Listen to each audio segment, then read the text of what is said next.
Halo teman-teman Gema, berikut merupakan tata cara ibadah Gema GKPI. Ibadah offline. Step yang pertama, sebelum pergi ke gereja, pastikan kalian double mask dulu ya. Step kedua, kalian harus menunjukkan kartu vaksin ke penata layan. Agar lebih mudah, kalian bisa download aplikasi Peduli Lindungi di Google atau App Store. Untuk menemukan sertifikat vaksin, kalian bisa lihat tutorial berikut ya.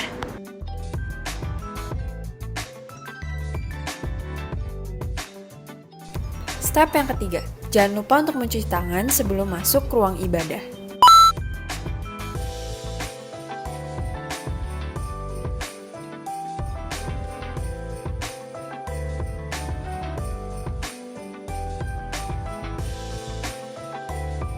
Setelah masuk ke ruang ibadah, kalian bisa menyiapkan hati dan pikiran kalian dengan saat teduh sebelum ibadah dimulai. Saat ibadah berlangsung, jemaat dihimbau agar HP dimatikan atau disetting silent mode. Ibadah online. Step yang pertama, carilah tempat yang tenang dengan koneksi internet yang baik untuk beribadah.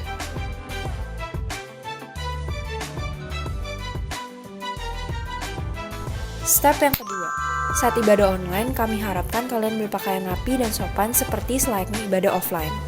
Step yang ketiga, kalian bisa join Zoom 5-10 menit sebelum ibadah dimulai untuk mempersiapkan hati dan pikiran. Lalu kalian bisa ubah nama dengan format yang sudah tertera. Kami harapkan kalian untuk on kamera dan off mic untuk saling menghargai ya. Untuk persembahan dapat dilakukan dengan transfer via QR code. Selamat beribadah Gema, God bless you all, bye-bye.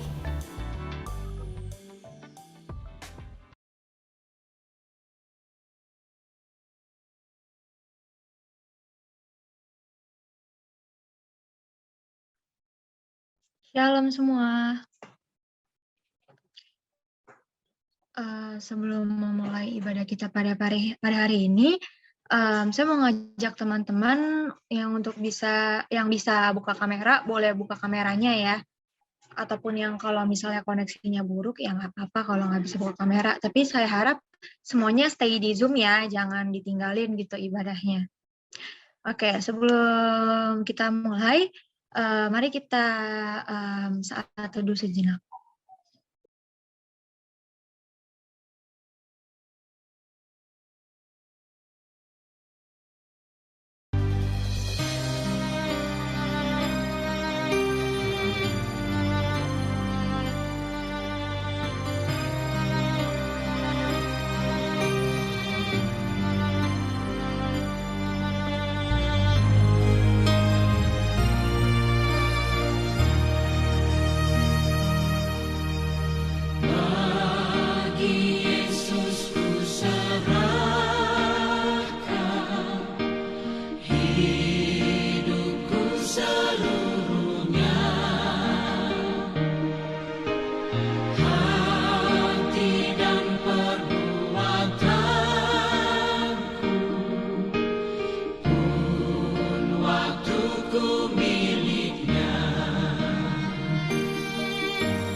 Ya, teman-teman, mari kita berdoa. Kita membuka persekutuan kita dalam doa.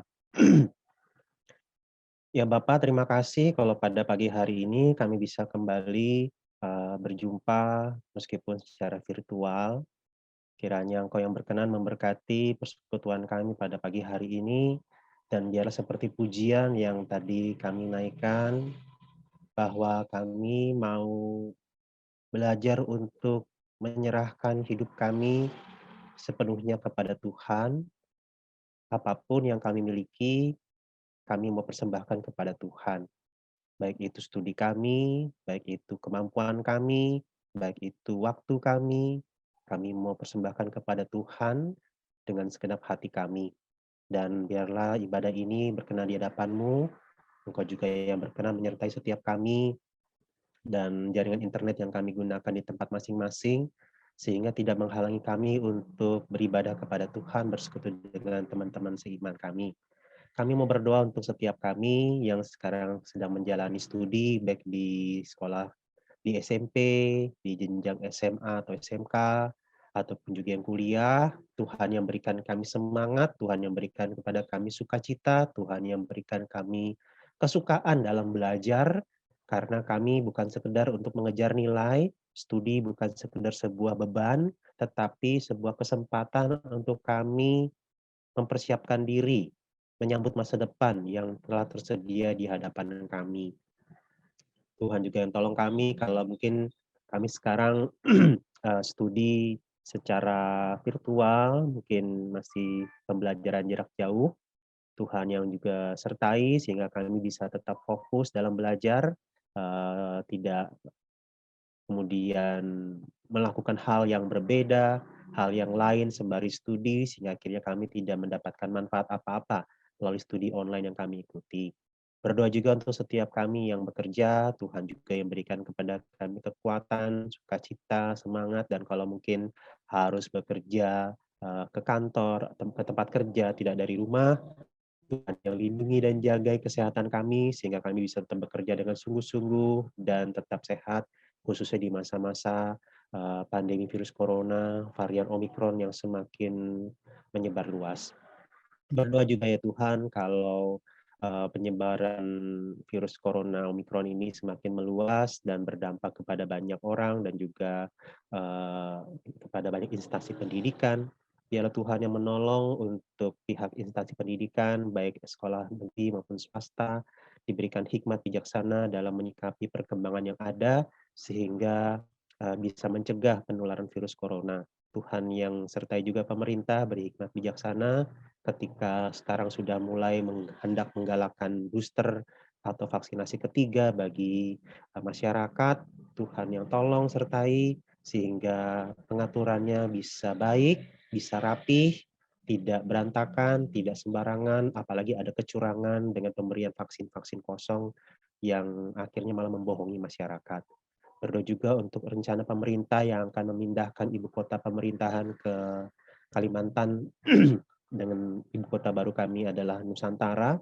Tuhan yang tolong pemerintah untuk memikirkan dengan cermat, mempersiapkan dengan baik, sehingga keputusan pemindahan ibu kota pemerintahan ke Nusantara menjadi satu hal yang baik yang bermanfaat untuk kemajuan negara kami.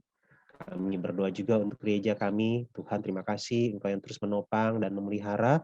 Tuhan yang pakai gereja kami agar bisa menjadi alat Tuhan, sehingga jemaat yang ada bisa terus mengalami kebaikan Tuhan, bisa bertumbuh secara rohani, bisa menjadi saksi Tuhan, dan bisa berkarya dimanapun Tuhan tempatkan kami, serta para hamba Tuhan, majelis, penatua, diaken, para pengurus komisi, aktivis di semua komisi, Engkau yang berikan semangat, sukacita, kegembiraan, dan juga kesungguhan ketika sembari melayani di gereja. Mereka juga ada hal-hal yang lain yang harus mereka kerjakan, baik di keluarga maupun pekerjaan. Tuhan yang berikan fokus, konsentrasi, dan juga sukacita. Tuhan, inilah doa kami menyerahkan setiap doa-doa kami ke dalam tangan-Mu. Biarlah Tuhan yang pimpin acara kami dari awal hingga akhir. Dalam nama Tuhan Yesus kami berdoa. Amin. Amin. Terima kasih Pak Abraham.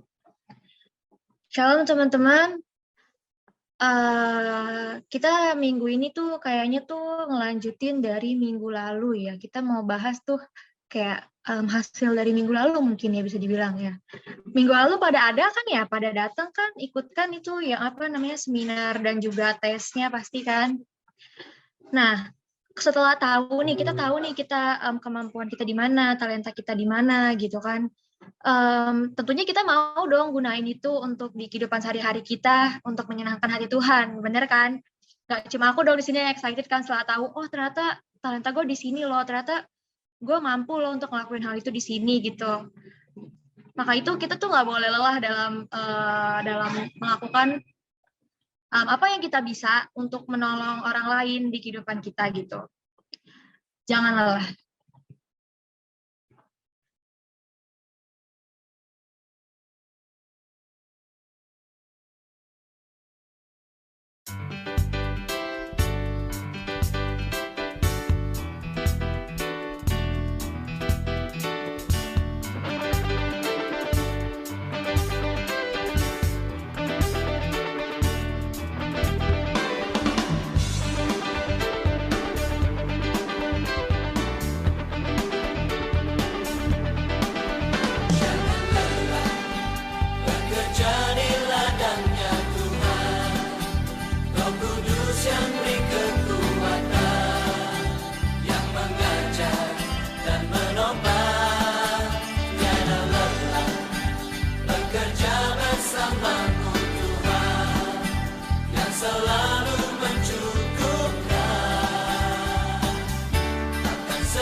ketika kita dikasih talenta sama Tuhan, kita tahu gitu talenta kita di situ.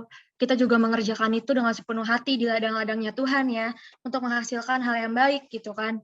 Menghasilkan hal-hal yang berguna bagi diri kita ataupun orang lain. Gitu. Ketika kita tahu talenta kita di situ dan Tuhan panggil nih, misalnya Tuhan manggil kita kayak, kamu tahu talenta kamu di situ, tolong kerjain ini dong gitu. Apakah kita akan dengar atau kita cuman malah kayak, aduh males ntar aja, atau kayak, nggak percaya diri lah, jadi kayak minder atau nggak mau gitu ngelakuin apa yang sebenarnya kita bisa gitu. Tadi pagi, di ibadah tadi pagi, itu ada satu kata-kata dari Losa Aning yang yang menurut saya tuh itu pas banget gitu. Apa, kata-katanya tuh dia bilang mengenai kebaikan. Jangan menahan perbuatan baik bagi orang yang berhak menerimanya gitu. Itu termasuk dalam hal-hal yang kita bisa juga.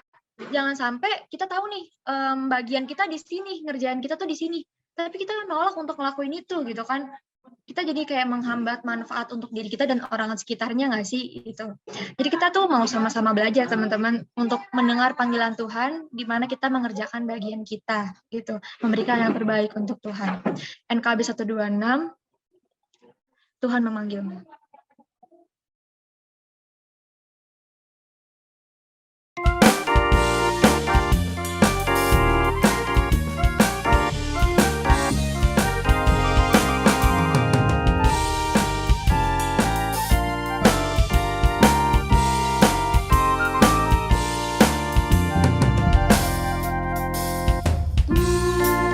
Tuhan memanggilmu, hai dengarlah, apapun yang terbaik berikanlah, dan jangan kau kejar hormat semu,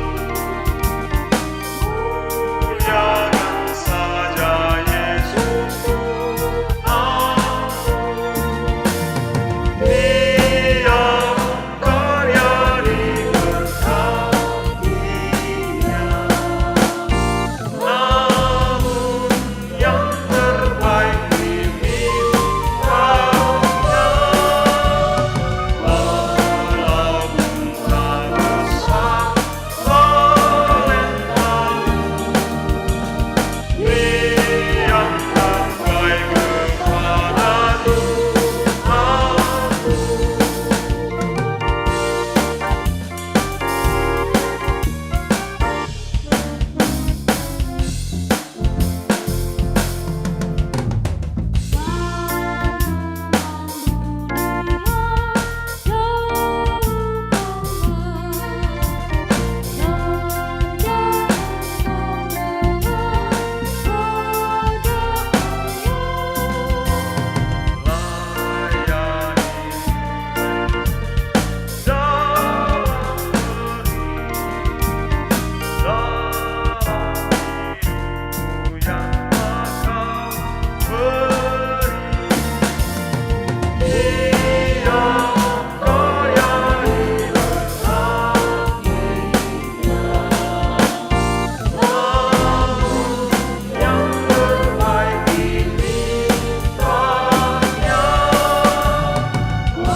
Kepada Pak Abraham, saya persilakan. Ya, kita akan merenungkan firman Tuhan. Mari kita berdoa. Ya Bapa, biarlah seperti pujian tadi, kami memberikan apapun yang kami miliki dan kami mau memberikan yang terbaik. Tetapi tolong kami untuk lebih dahulu mengerti maksud dari terbaik itu seperti apa, dan biarlah firman-Mu pada hari ini menolong kami. Pakai hamba-Mu untuk menyampaikan firman-Mu, layakkan dia, Dan Kau yang siapkan kami untuk menyambut firman-Mu dengan sukacita. Dalam nama Tuhan Yesus kami berdoa. Amin. Oke, selamat pagi teman-teman sekalian. Saya akan membagikan firman Tuhan. Ya, ini masih berkaitan dengan minggu lalu ya, kita ikut seminar. Jadi semoga renungan hari ini semakin meneguhkan kita. Saya akan membagikannya untuk kita semua. Ya, renungan ini diberi judul mengubah potensial menjadi kinetik. Ya, ini teman-teman kalau yang belajar fisika pasti ingat ya maksudnya apa. Potensial dan kinetik. Ini bicara tentang energi ya. Nah, teman-teman oh maaf ini kok jadi tumpang tindih ya. Mungkin teman-teman ada yang pernah ini ya, tahu ini wahana Dufan ini histeria ya. Ada yang tahu? Pak, tahu nih, pernah lihat. Pernah lihat? Ada yang pernah ini pernah menaiki wahana ini?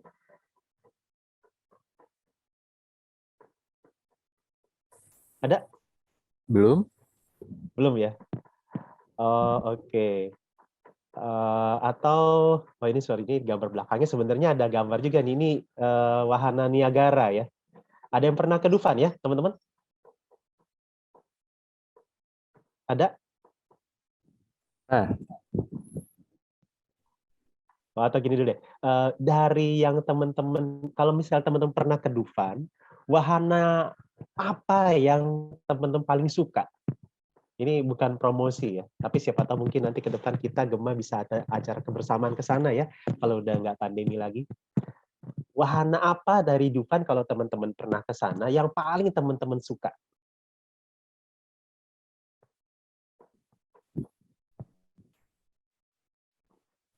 Mungkin kalau agak sulit untuk open mic bisa tulis di kolom chat, boleh juga.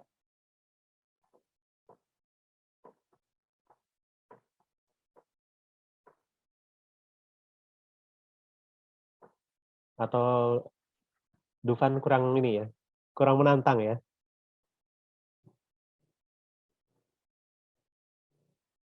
Oh, kora-kora, oke.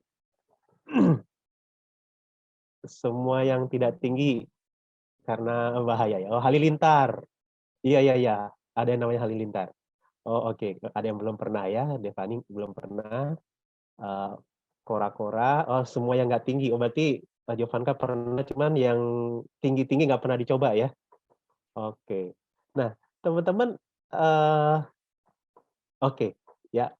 Kalau dari wahana-wahana yang ada, umumnya wahana-wahana yang seru-seru ini adalah wahana-wahana yang sebenarnya sedang memanfaatkan prinsip energi potensial, energi kinetik, teman-teman.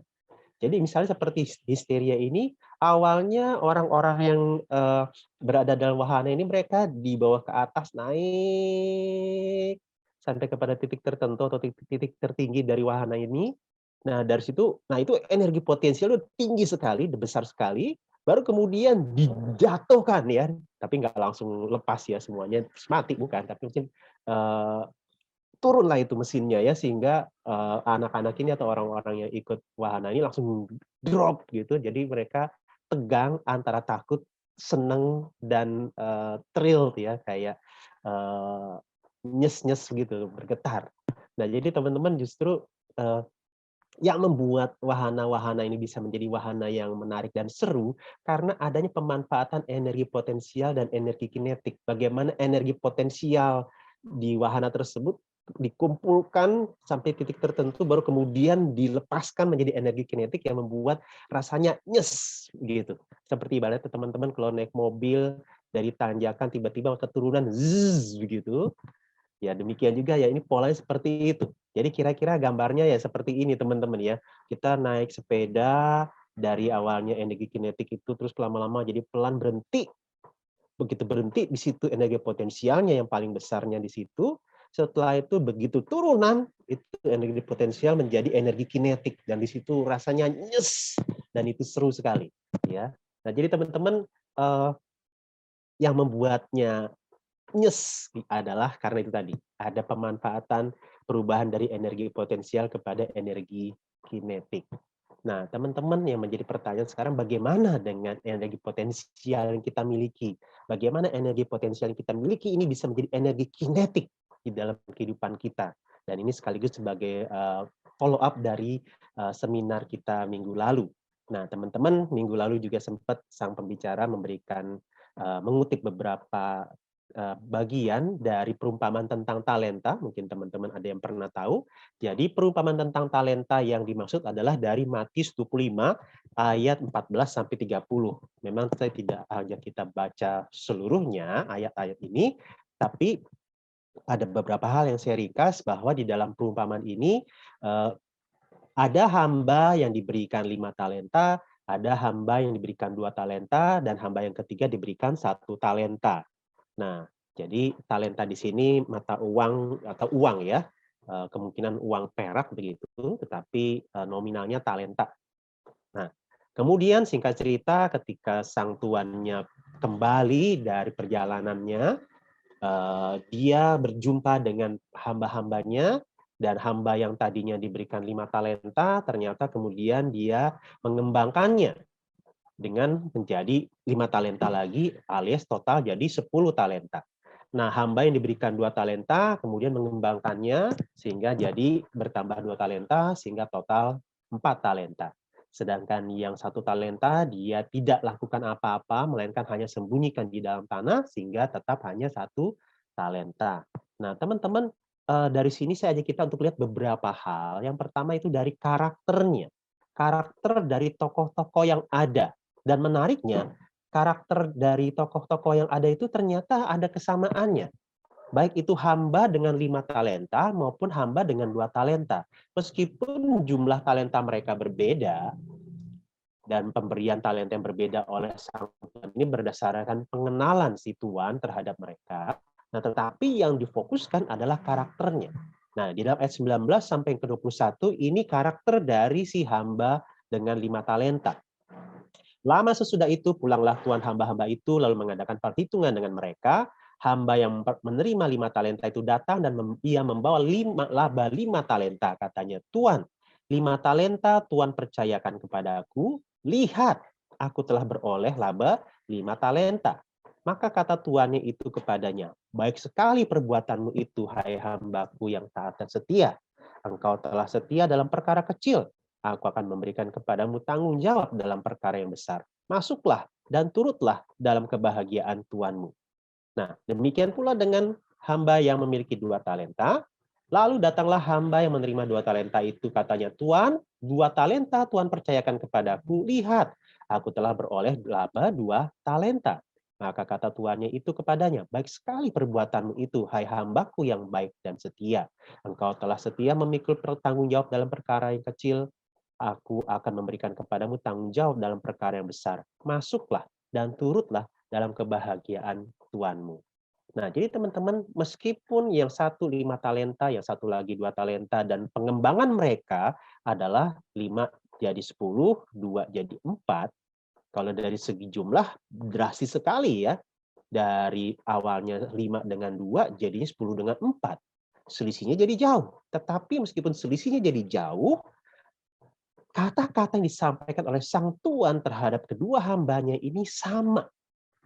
Nah, jadi teman-teman kalau kita lihat, yang menjadi penekanan dari si tuan terhadap si hamba, hamba-hambanya adalah bahwa yang penting bukan sekedar jumlahnya, ya 10 dengan 4-nya, tetapi bagaimana mereka mengembangkan talenta dengan maksimal. Nah, jadi teman-teman dari hal ini, kalau tadi pujian yang sebelum kita renungkan adalah memberi yang terbaik, artinya ini bukan sekedar bicara tentang banyaknya yang kita beri, tetapi kualitasnya. Adalah sayang sekali ketika jumlahnya banyak, tapi kualitasnya rendah. Nah, makanya teman-teman misalnya ya, kalau di dalam kitab 1 Korintus, Rasul Paulus mengatakan pekerjaan-pekerjaan orang itu diibaratkan seperti emas, perak, permata, atau kayu, batu, dan jerami.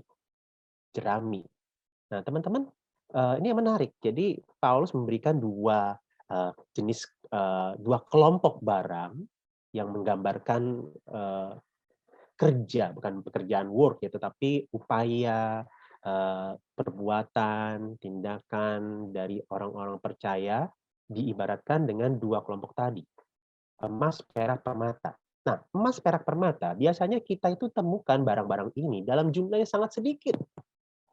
Sedangkan kayu, jerami, apalagi jerami, biasanya kalau kita nonton film-film, itu ditemukan dalam jumlah yang banyak. Tetapi meskipun jerami itu jumlahnya banyak, nominalnya tidak semahal emas yang meskipun ukurannya kecil. Gramnya juga sedikit.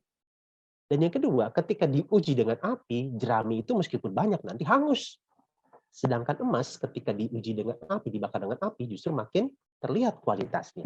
Nah, jadi teman-teman, dalam hal ini, kita bicara tentang beri yang terbaik, kalau bicara tentang bakat, minat, maka bukan sekedar berapa banyak yang kamu punya, tapi seberkualitas apa itu. Bagaimana kamu benar-benar sungguh-sungguh di sana. Makanya dikatakan beri yang terbaik, bukan terbanyak, alias kualitas. Nah, mari kita, tadi teman-teman baca ayat-ayat yang saya cantumkan, ada satu kata yang saya cetak tebal ketika sang hamba lapor kepada sang tuan. Yaitu mereka bilang, lihat. Lihat. Jadi dia mendapatkan talenta misalnya 5, lihat. Saya punya laba 5 talenta. Ini menarik teman-teman. Kenapa? Karena si hamba hanya ngajak tuannya untuk lihat. Bukannya kemudian sang hamba kasih talenta-talenta itu ke si tuan. Nah, jadi teman-teman ini menarik. Bahwa ternyata sebenarnya tuannya ini bukan tuan yang jahat. Ketika tuannya berikan talenta kepada hamba-hambanya, waktu hamba-hambanya mengembangkannya, setelah itu talentanya nggak dikasih ke si tuan, tapi dipegang lagi sama si hamba. Begitu. Nah, jadi teman-teman kita bisa lihat di sini ya, bahwa sang tuan, sang majikan ini bukan orang yang egois, yang maksa-maksa kerja untuk lipat gandakan hasil, kemudian hasilnya buat si tuan. Nah, ini penting teman-teman pemahaman ini, karena akan berkaitan dengan komplain dari hamba yang ketiga, yang diberikan 1 talenta. Nah, jadi teman-teman di sini kita lihat ketika ada seorang, dia berjuang dengan gigih, mengembangkan talentanya dengan maksimal, maka dia akan mendapat kepercayaan yang lebih besar lagi. Jadi ketika dia optimal di dalam satu kesempatan, maka dia nantinya akan diberikan kepercayaan yang lebih besar. Jadi teman-teman, setialah pada perkara yang kecil. Ketika kau setia, maka satu saat kau akan diberikan kepercayaan untuk hal yang lebih besar. Jangan berharap langsung, gue pengen yang lebih besar, pengen hal-hal yang besar, pengen hal-hal yang keren, hal-hal yang menonjol, hal-hal yang tenar. Dari hal-hal sederhana dulu saja.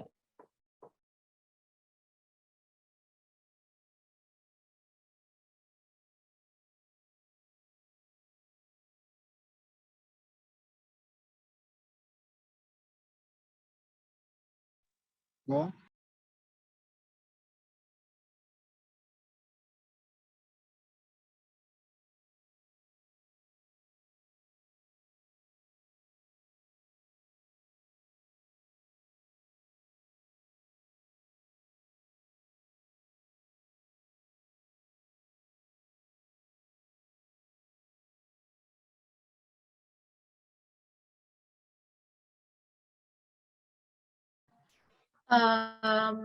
Sorry, mungkin Pak Abrahamnya sinyalnya agak bermasalah kali ya. Ditunggu sebentar ya teman-teman.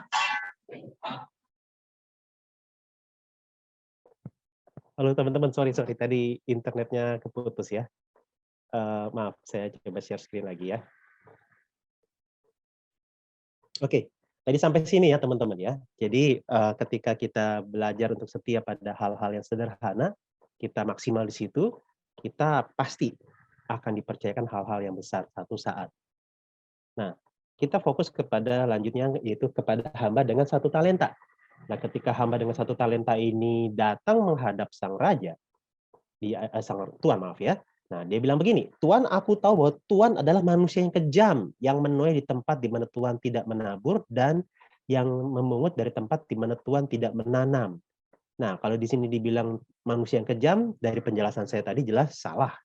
Nah, ayat 25, karena itu aku takut dan pergi menyembunyikan talenta tuan itu di dalam tanah.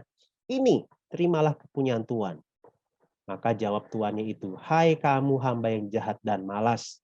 Jadi kamu sudah tahu bahwa aku menuai di tempat di mana aku tidak menabur dan memungut dari tempat di mana aku tidak menanam. Karena itu sudahlah seharusnya uangku itu kau berikan kepada orang menjalankan uang, supaya sekembaliku aku menerimanya serta dengan bunganya. Sebab itu ambillah talenta itu daripadanya dan berikanlah kepada orang yang mempunyai 10 talenta itu. Nah, jadi teman-teman kita akan lihat hal-hal dari bagian ini ya. Nah, yang pertama teman-teman dikatakan bahwa si hamba dengan 1 talenta ini menyembunyikan talentanya, uang itu ya, uang yang namanya talenta itu, kemudian dikembalikan ketika tuannya datang. Nah, ini kita lihat bahwa ternyata apa yang menjadi fokusnya si hamba adalah bagaimana talenta itu bisa tetap utuh. Jadi fokus si hamba adalah talenta. Mungkin berpikir talentanya berapa, kenapa jumlahnya lebih kecil, yang lain lebih besar. Ya udah deh daripada hilang, saya sembunyikan saja. Nah, fokusnya adalah kepada talenta. Nah, teman-teman nanti kita akan lihat masalahnya apa. Nah, sedangkan fokus si tuan adalah ingat tadi, bahwa baik yang hamba dengan 5 talenta ataupun yang 2 talenta, ini pujiannya sama. Pujian yang sama diberikan kepada hamba dengan 5 dan 2 talenta, yaitu baik dan setia. Nah, sedangkan buat si hamba dengan 1 talenta adalah jahat dan malas. Jadi fokusnya si tuan bukan sekedar talentanya, uang peraknya yang akan berlipat gandanya, tetapi fokusnya adalah kepada personality ketimbang talentanya. Nah, jadi teman-teman ini masih berkaitan dengan yang minggu lalu ya, seminar minggu lalu bagaimana kita kan itu membahas tentang seminar minat dan bakat. Tapi jangan lupa ada personality dari orang tersebut, dari kita yang juga harus difokuskan. Jadi kita bukan hanya terlalu fokus kepada talenta saya, bakat saya, potensi saya apa. Ya itu perlu kita cari tahu, tetapi kalaupun belum tahu, maka kita harus lihat juga personality apa yang harus kita benahi dari diri kita. Sehingga ketika nantinya kita tahu potensi kita, ngerti talenta kita, itu akan kita kembangkan dengan maksimal. Nah, itulah yang jadi fokus tuan, bukan sekedar talentanya. Karena kalau talenta, tuannya tahu. Makanya dia berikan yang satu talenta, 2 talenta, 5 talenta. Dan 1 talenta ini sebenarnya ukuran uang yang cukup besar waktu itu. Jadi fokusnya bukan di jumlah talentanya, tetapi personality-nya. Karakter dari si hamba itu yang mau dibentuk, mau dikembangkan oleh si tuan ketika diberikan 1, 2, atau 5 talenta. Nah, kalau gitu apa yang menjadi solusinya? Kita lihat dari permasalahannya. Tadi masalahnya yaitu jahat dan malas. Berarti ada kemalasan di situ, tidak mau bekerja keras di situ, ya, mau main aman di situ, mau santai-santai di situ. Nah, tetapi kita akan bahas akar masalahnya yang membuat orang jadi seperti itu. Nah, ingat tadi si hamba dengan 1 talenta dibilang apa? Dia takut kepada si tuan. Nah, ketika dibilang dia takut, ini menarik. Kenapa? Karena 1 Yohanes 4 ayat 18 mengatakan, di dalam kasih tidak ada ketakutan. Kasih yang sempurna melenyapkan ketakutan. Sebab ketakutan mengandung hukuman. Dan barang siapa takut, ia tidak sempurna di dalam kasih. Nah, berarti teman-teman, yang dipikirkan oleh si hamba dengan 1 talenta itu adalah dia takut. Nanti akan dihukum kalau talentanya hilang. Ya udah disembunyiin aja. Meskipun memang di zaman itu tempat persembunyian uang yang paling aman adalah dikubur di tanah. Nah, tapi bukan itu yang diharapkan oleh si tuan. Tuan ingin supaya bukan sekedar talentanya yang ada atau dikubur, tapi jangan sampai karakter dari si hamba ini terkubur. Nah, ternyata si hamba ini mengubur karakternya dengan kemalasan. Yang kemudian dia bungkus dengan kata-kata ketakutan. Nah, tetapi di balik ketakutan itu, artinya ternyata dari ayat ini, permasalahan si hamba adalah tidak mengasihi si tuannya. Nah, makanya teman-teman, sebenarnya perumpamaan tentang talenta ini diberikan penjelasan dulu di awal. Ya, dalam penjelasan di awal dikatakan Matius 25:14, sebab hal kerajaan sorga sama seperti seorang yang mau bepergian ke luar negeri, yang memanggil hamba-hambanya dan mempercayakan hartanya kepada mereka. Jadi Tuhan Yesus sedang mengajarkan tentang kerajaan sorga. Sama seperti seorang yang mau bepergian ke luar negeri, mempercayakan hamba-hambanya, ya, memanggil hamba-hambanya dan mempercayakan hartanya kepada mereka. Jadi sebenarnya kisah hal dalam perikop ini adalah story tentang relasi kita dengan Tuhan. Jadi ini bukan sekedar bicara tentang saya kembangkan bakat saya atau tidak, saya tahu talenta saya atau tidak, tetapi ini bicara tentang cinta saya dengan Tuhan. Ini bicara tentang relasi saya dengan Tuhan. Kalau saya mau cari tahu potensi saya pengen gali bakat saya, itu karena saya ingin mengasihi Tuhan, ingin lebih mengasihi Tuhan lagi dengan apa yang saya miliki. Nah, jadi teman-teman, kenapa kita mau gali, mau cari tahu minat dan bakat kita? Hal yang utama adalah karena kita ingin mengasihi Tuhan dengan apa yang kita miliki. Nah, kemudian pertanyaan berikutnya, kalau gitu apa sih yang dimaksud dengan talenta dalam perumpamaan ini? Ada yang mengatakan talenta ya kemudian bakat, kemampuan, potensi. Meskipun memang talenta dalam hal ini di dalam perumpamaan ini adalah uang, ya. Itu satu talenta itu ada yang mengatakan 6.000 dinar, ada yang mengatakan 10.000 dinar. Tapi intinya 6.000 dinar ataupun 10.000 dinar itu satu dinar adalah upah harian kerja rata-rata waktu itu. Jadi kalau seorang karyawan pada umumnya misalnya kerja, nah rata-rata itu satu harinya itu 1 dinar. Jadi bayangkan teman-teman, satu talenta itu berarti anggap aja 6.000 hari kerja atau 10.000 hari kerja. Ada referensi yang mengatakan 6.000 dinar, ada yang mengatakan 10.000 dinar. Tapi artinya ini gaji 30-an tahun, teman-teman. Ini gede banget. Jadi kalau si hamba satu talenta itu merasa minder, sebenarnya nggak perlu. Ini gede banget. Udah gede banget. Nah, tapi pertanyaannya maksudnya apa sih talenta di dalam perumpamaan ini? Nah, saya lihat dari ayat-ayat berikutnya. Jadi kalau Matius 25 tadi ayat 14-30 perumpamaan tentang talenta. Nah, talenta di sini lebih jelasnya apa? Nah, di dalam ayat 37-40 ketika ada penghakiman terakhir waktu itu yang dikisahkan. Nah, ini ya. Jadi ternyata gini, bila mana kami melihat engkau lapar, kami memberi engkau makan, haus, kami memberi engkau minum. Bila mana kami melihat engkau sebagai orang asing, kami memberi engkau tumpangan, panjang, kami memberi engkau pakaian. Bila mana kami melihat engkau sakit atau dalam penjara dan kami mengunjungi engkau, dan raja itu menjawab mereka, aku berkata kepadamu, sesungguhnya segala sesuatu yang kamu lakukan untuk salah seorang dari saudaraku yang paling hina ini, kamu telah melakukannya untuk aku. Nah, jadi teman-teman, apa sih talenta yang dimaksud dalam perumpamaan ini? Talenta dalam perumpamaan ini bukan hanya bakat, bukan hanya potensi, tetapi intinya semua kebaikan yang kita miliki yang bisa kita berikan untuk orang lain.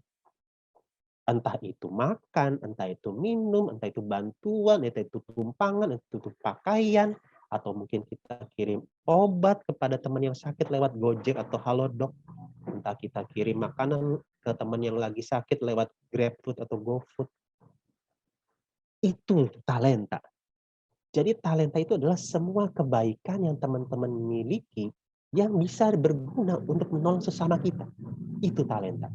Sehingga kalau kita hari ini mau memfollow up seminar minggu lalu tentang apa yang jadi minat dan bakat saya, jangan hanya kaitkan dengan sayanya saja, tetapi kaitkan dengan apa ya manfaat ini, manfaat bakat dan talenta saya ini, bakat dan minat saya untuk sesama saya. Nah, jadi teman-teman, semoga hal ini menolong kita untuk punya koridornya ketika kita masih terus menggali tentang potensi, kemampuan, karunia, dan bakat kita. Nah, memang ada perbedaan antara kita dengan perumpamaan tadi. Perbedaannya adalah kalau dalam perumpamaan tadi, hamba-hambanya tahu jumlah talenta mereka.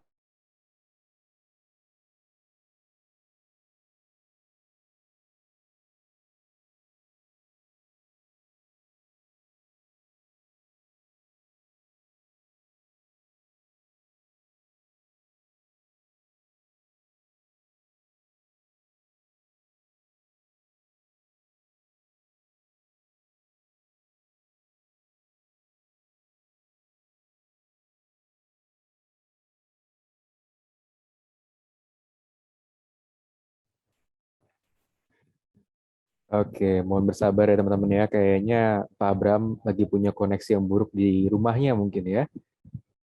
Jadi mohon ditunggu aja. Mungkin sebentar lagi juga akan balik lagi dan jangan khawatir ini bukan berarti lagi nyembunyiin talentanya. Enggak teman-teman ya. Ini karena koneksi ya. Nah, Oke, oke. halo, sorry. Maaf, ini lagi hujan di tempat saya ya, jadi internetnya kurang mendukung. Oke, ya balik lagi ke sini tadi teman-teman ya terakhir ya. Jadi perbedaannya kita dengan kisah di dalam perumpamaan tadi adalah kalau hamba-hamba tadi tahu talenta mereka jumlahnya berapa, sedangkan kita nggak tahu. Kita nggak tahu jelas gitu. Nah, jadi kalau gitu gimana? Nah, jadi teman-teman dibutuhkan personality yang baik. Itu prinsipnya.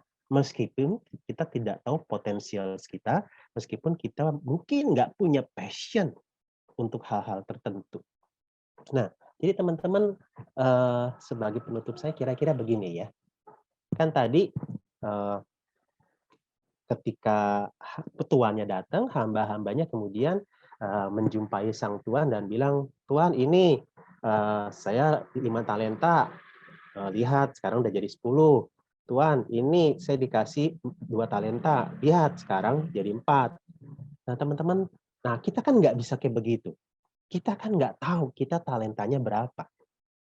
Nah, tetapi ketika kita punya personality yang baik, ada cinta di sana, kesediaan untuk tidak bermalas-malas di sana, ada kerja keras di sana.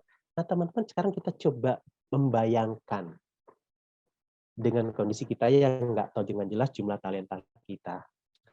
Nah, jadi kira-kira begini teman-teman, misalnya. Kita berandai-andai dengan asumsi kita nggak tahu jumlah talenta kita. Misalnya ada 3 orang ya seperti ini.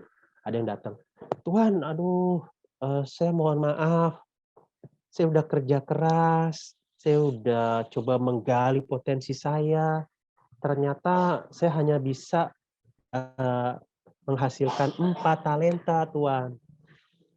Nah, tahu-tahu tuannya bilang, "Emang saya cuma kasih kamu 2 talenta kok." Ya bagus, kamu kembangkan jadi 4. Ayo sini, bersukacita bersama-sama dengan saya di dalam perjamuan.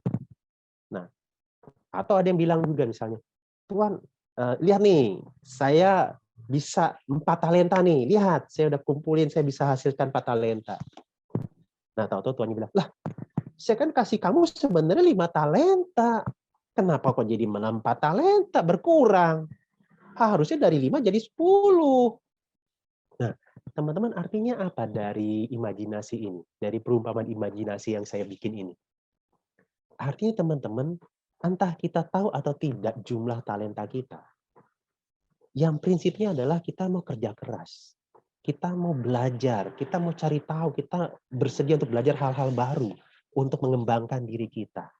Sehingga teman-teman sebagai penutup, saya ambil kutipan dari ini, yang nggak tahu benar apa enggak dia yang menuliskan, Tim Note ya, dia bilang, "Hard work beats talent when talent doesn't work hard." Jadi teman-teman saya nggak tahu, dan kita nggak tahu persis jumlah talenta kita apa dan berapa. Tapi yang penting adalah kamu kerja keras di situ. Berani untuk mencoba hal baru, terbuka untuk memperlengkapi ini dengan hal-hal yang untuk menambahkan kemampuan teman-teman, entah kemampuan bahasa Inggris kah, kemampuan komputer kah, kemampuan masak kah, kemampuan ngedit video, dan seterusnya. Itu akan ada ketika ada hard work, ada kemauan dan kerja keras. Dan ini yang akan dicari nanti ke depannya. Dan kamu nggak akan nyesal ketika kamu kerja keras di masa-masa sekarang.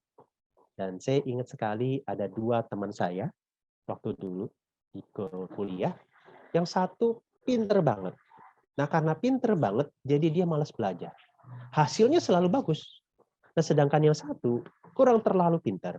Nah, tapi dia kerja keras. Akhirnya apa? Hasilnya adalah bagus banget. Jadi dia bahkan bisa menandingi teman yang pintar tapi tidak rajin.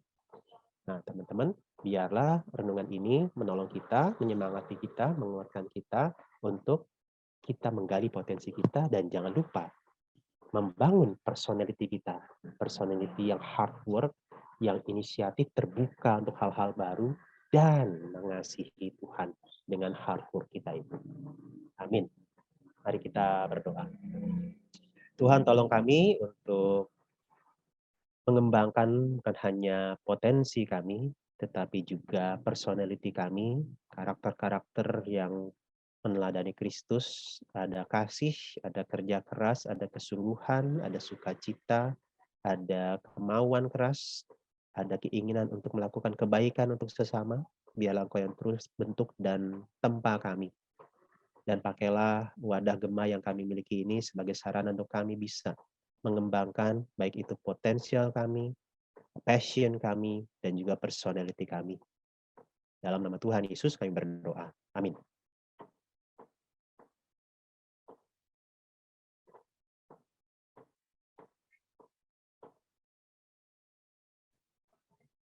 Terima kasih Pak Abraham untuk renungan singkatnya. Nah, teman-teman, setelah ini kita akan masuk breakout room ya untuk untuk sharing dan juga untuk sharing dan juga sharing lah gitu tentang yang kemarin dan juga renungan singkat hari ini gitu. Oke, pertama ada pengumuman dulu sebelum itu. Yang pertama boleh ditampilin kok Kevin.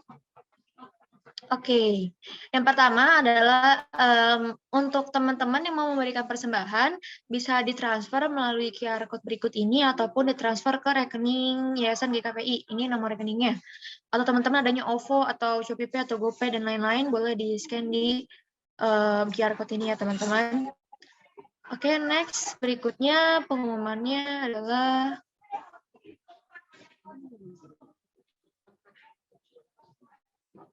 di next dulu. Oke, yang kedua itu ini ada sosmed Gema. Ini ada line OE Gema itu kayak kalau nanti pengumuman mengenai ibadah Gema online atau offline itu akan dikasih tahu di situ. Terus ini ada Instagramnya Gema, lalu ada YouTube Gema. Kalau misalnya kalian ketinggalan gitu ibadahnya, di follow ya teman-teman. Jangan enggak. Oke, next. Selanjutnya adalah minggu depan. Minggu depan itu kan minggu kedua ya. Itu teman-teman kita masih ibadah online dikarenakan Omikron sedang meningkat.